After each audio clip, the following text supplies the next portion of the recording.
Hi friends, welcome to my channel. ఇవాళ ఇడ్లీ పిండితో పునుగులు ఎలా తయారు చేసుకోవాలో ఈ వీడియోలో చూసేద్దామా ఫ్రెండ్స్. ఇంకెందుకు ఆలస్యం, ముందు రోజు ఇడ్లీ చేసుకున్నాక మిగిలిన ఇడ్లీ పిండితో నెక్స్ట్ డే ఈ పునుగులు చేసుకోవాలి ఫ్రెండ్స్.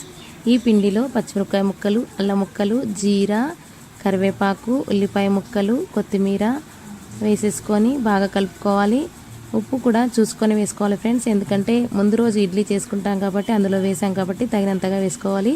ఈ పిండి పల్చగా ఉంటుంది కాబట్టి అందులోనే మైదా పిండిని కొద్ది కొద్దిగా యాడ్ చేస్తూ ఇలా కలుపుకోవాలి ఫ్రెండ్స్.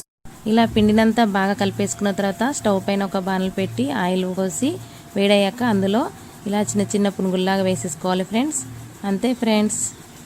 ఈ వర్షాకాలంలో వేడివేడిగా ఈ పునుగుల్ని వేసుకొని మీరు ట్రై చేయండి ఫ్రెండ్స్.